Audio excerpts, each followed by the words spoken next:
Então, existe uma carência de profissionais que tenham influência em nível mais estratégico, que dominem a complexidade que um cliente grande desse tem.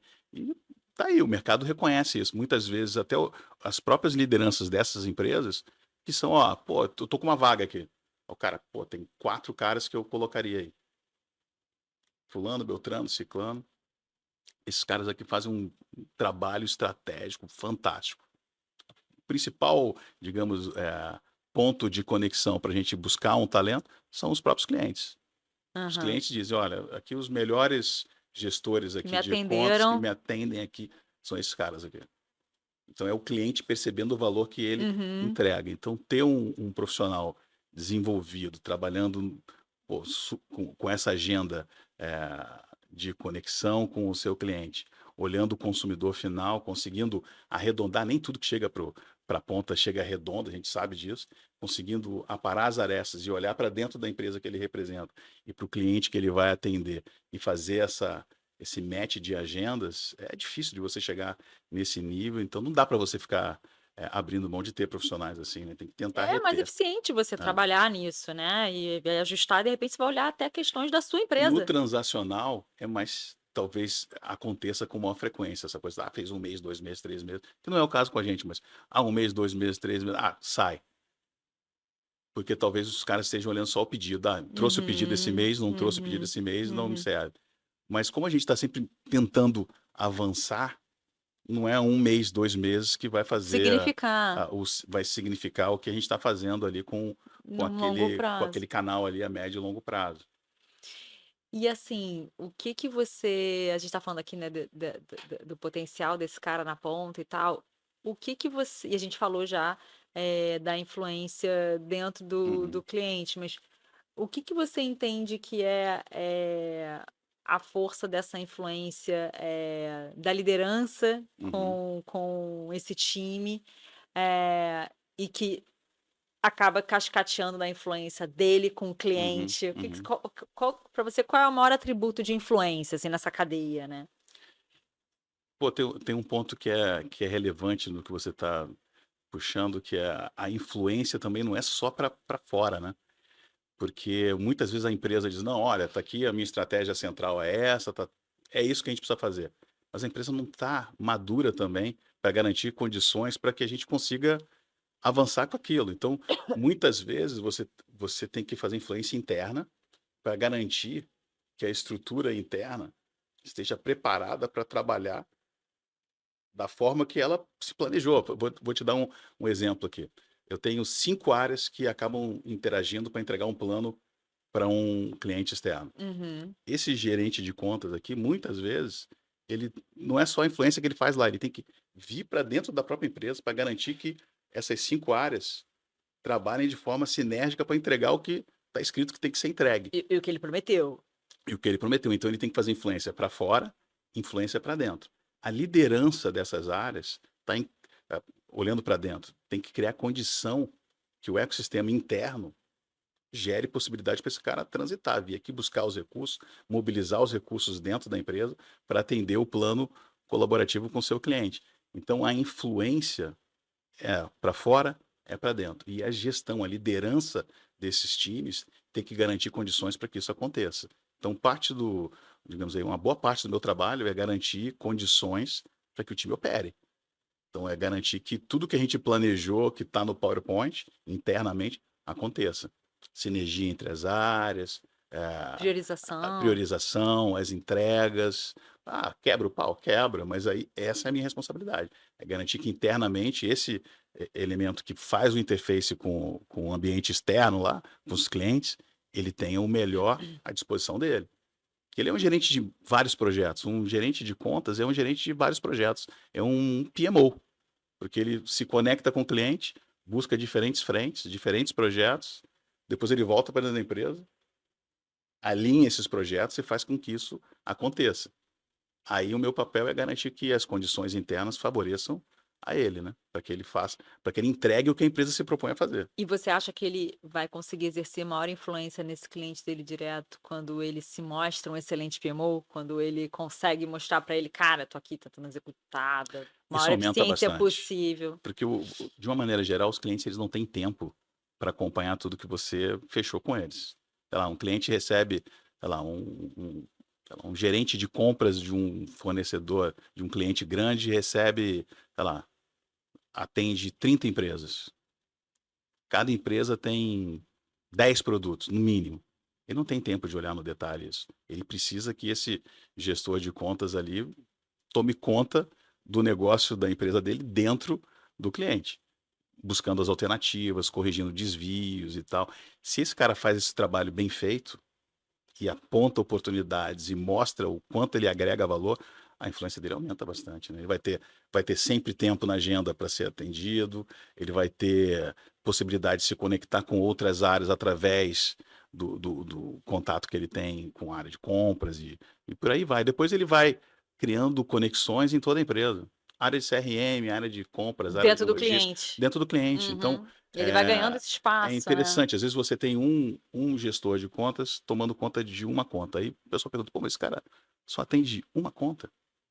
Sim, ele atende uma conta, mas ele Olha visita a complexidade dessa vinte conta, e né? cinco áreas. Área logística, área de planejamento financeiro, área de crédito e cobrança, área de marketing, área de trade marketing, área de tudo. Então, é uma agenda completa, né? Então não dá para você dizer, ó, quantas visitas esse cara faz. Não, ele tem 20 manhãs e 20 tardes bem preenchidas.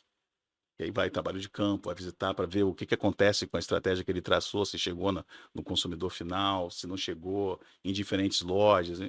É bem assim, é bem divertido, né? É bem, é bem divertido. E pensando aqui, né, Gil, assim, eu que trabalho bastante com influência, né, estratégia de influenciadores e tal, a gente atua muito nesse tipo de mercado. Eu sinto que um dos pilares, assim, de você conseguir com esse tipo de mercado, esse tipo de serviço, é quando você consegue estabelecer uma identificação e, consequentemente, uma confiança, Uhum, né, pra que o cara, né, para que aquela audiência ali confie no que ele está uhum. indicando, né, e enfim, começa a levar tomar consideração sobre o que ele está trazendo. Eh o que que você entende que como é que você acha que se constrói a força dessa relação, né?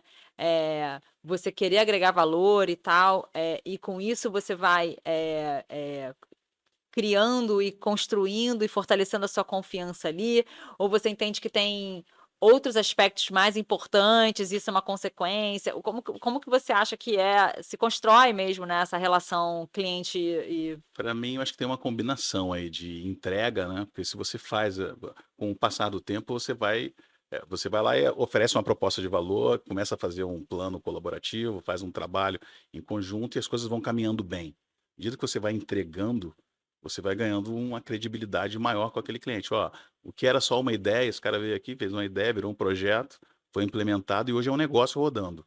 Porra, legal. essa empresa e esse cara que representa essa empresa adicionou valor no meu negócio aqui. Eu, pô, confiei nele, ele entregou. E essa consistência te leva a uma relação de confiança. O que você fala normalmente acontece, você se comprometeu em fazer, você fez. O que você dividiu com ele era verdade, as tuas dores, as dores que ele dividiu com você. Então eu acho que é uma combinação de discurso e prática. Uhum. Discurso e prática. Então, você fala, você entrega, o que você diz que não vai entregar, cara, não deu para entregar, não vou conseguir, não entrega, mas essa combinação de entrega e consistência gera uma relação de confiança. Eu vejo hoje, por exemplo, se eu tiver uma dúvida sobre algum tema específico que um cliente meu pode me ajudar, eu vou ligar para algumas pessoas. O que me faz pensar em umas pessoas e não pensar em outras? A confiança que eu construí com ele. Pô, todas as vezes que eu precisei, esse cara me apoiou. Mesmo quando ele não pôde me apoiar, ele diz, ó, não dá para fazer isso aqui por conta essas são as razões que eu não posso fazer isso. E eu vi verdade naquilo. Uhum. Então, isso gerou um acúmulo de registros positivos que me dão confiança em dividir um problema ou dividir alguma coisa, uma dúvida com ele. Mesmo que às vezes até profissional, não tem a ver com a relação que a gente tem. Cara, tô pensando em algumas coisas aqui, o que que você acha? Quando você liga para alguém para trocar uma ideia dessa, é porque você construiu tem uma combinação aí de coisas que foram acontecendo ao longo do tempo que te possibilitaram essa conexão. Os clientes, Você pensa nessa relação além de uma compra e uma venda. Você, cara, além, vamos construir muito um além, projeto, vamos construir muito uma, além, né, uma coisa muito legal que eu além. acho que você tem todo o potencial aí para agregar E, e e, tal. assim, para mim é super claro. Dependendo do segmento, eu penso em pessoas que eu Uhum, ligaria. Por exemplo, eu estou com uhum, uma dúvida aqui. Para quem eu ligaria sobre esse assunto? uhum. Eu penso, um, dois, três, quatro. Pô, essas pessoas aqui eu ligaria. O que está por detrás disso? Uma consistência. E o que é legal, que eu acho que assim, quando você tem, ainda mais, imagina, né, nesses clientes enormes, assim, e você depende de muitas áreas e Uhum. stakeholders e tal, cara, as chances das cagadas são São enormes, né? O enormes, são tempo todo você enormes. tá ali A, arrumando a lambança. a maior chance é de sempre ter alguma É, coisa é tá muita errada. cagada, e a cagada teve proporção muito É. grande. Mas assim, eu acho que quando o teu cliente vê, cara, que você tá ali botando todo o seu empenho, que você tá tentando fazer todos os ajustes e as arestas Uhum. para que as cagadas não venham, que você tá olhando para o negócio dele de forma estratégica, tipo, cara, tentando aproveitar detalhes que você vê no dia a dia. Cara, isso aqui a gente podia fazer de uma forma mais otimizada, uma coisa que eu percebi aqui e tal.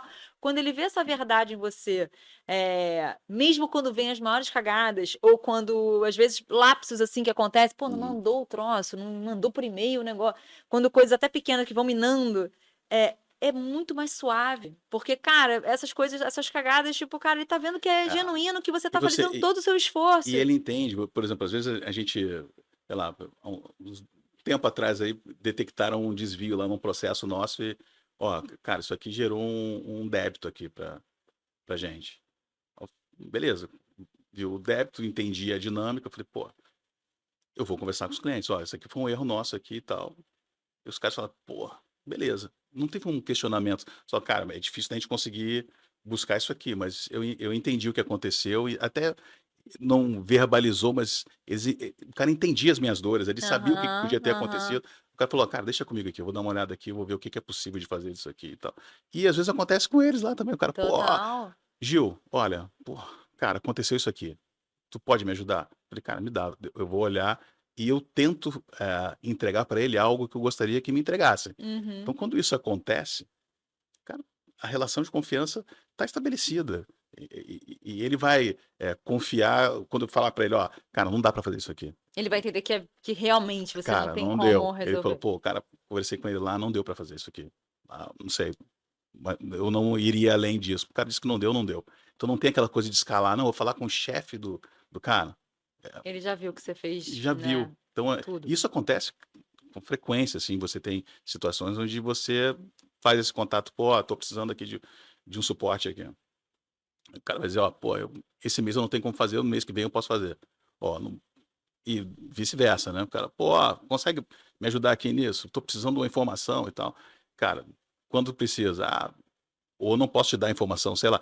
A verdade está estabelecida ali. Então, Uhum, a uhum. credibilidade vem dessa consistência entre você precisar de alguma coisa ou ter uma troca e você perceber que aquilo foi genuíno e foi pensando em te atender de forma autêntica, né?